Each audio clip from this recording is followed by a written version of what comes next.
Hi, everybody. Mitch Dannemann here. Thanks for joining me today.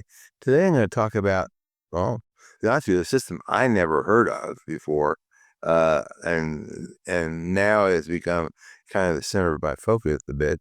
There's something called CPARS.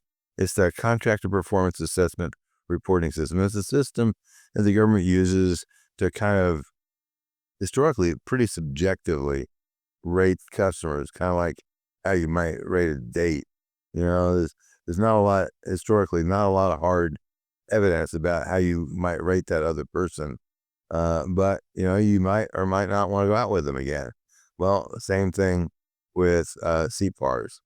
Um, the National Defense Authorization Act, you may remember, it's the law that actually effectively created CMMC back in 2020.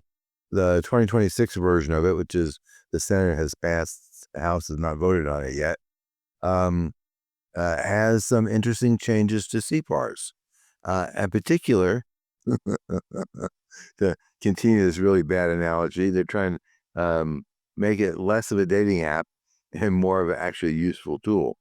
So what they want the folks who are doing the ratings, which are the contracting officers, to do is focus exclusively on negative performance events that are verifiable and measurable.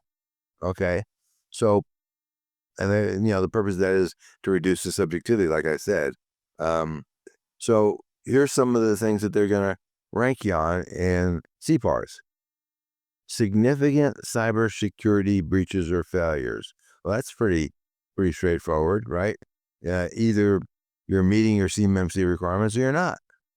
Either you had a breach or you haven't. So that's, pretty straightforward, right? Failure to flow down mandatory contract clauses to subcontractors. Pretty easy. Look at the subcontracts. Do they have the clauses that are required in them or not? Yes or no? It's kind of a binary question. Maybe sometimes a little bit. Well, that's probably a no. False claims and misrepresentations. Well, we know what that is. We've seen a lot of it recently where people have said their SPARS score is a certain number, when in fact it's not even close. And in some cases where the people who were involved in creating the score said that's not an accurate score, and they still reported it. So, also obviously, the false invoices, that's another possibility. Um, but fundamentally, those are some things that are going to be likely in the new NDAA this year. The government has a year to kind of come up with a way of doing this, and then they got to train everybody on it. The NDAA says so. I mean, it might be a year or two before this actually happens, but it's pretty clear what they're looking for, right? They're saying, you know, are you implementing your CMMC requirements? Are you flowing down those requirements to subcontractors? And are you making false claims to the government? Well, what's the benefit to the government? Well, they're looking for some reason to not have to work with you. And the reason why that is useful for them is because, if they get 10 bids on a particular RFP, then the contracting officer has to review 10 bids and figure out which one's the best. If they only have 5 bids, well, that's half the amount of work. So what they want to do also in terms of CPARS is they want to reduce the administrative burden on contracting officers by limiting what they have to report to specific contractor failures, like not meeting the CMMC requirements. And the objective is obviously to ensure the government can identify and avoid contractors who have a poor performance or bad actions in the past.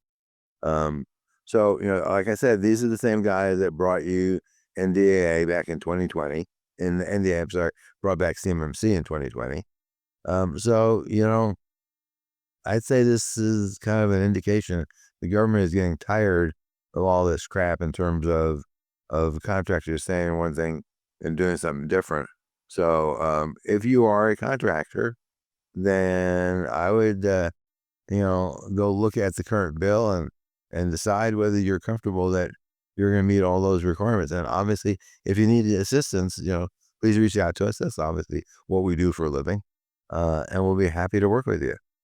Until next time, stay safe, stay secure, and enjoy dealing with all these new requirements. Take care.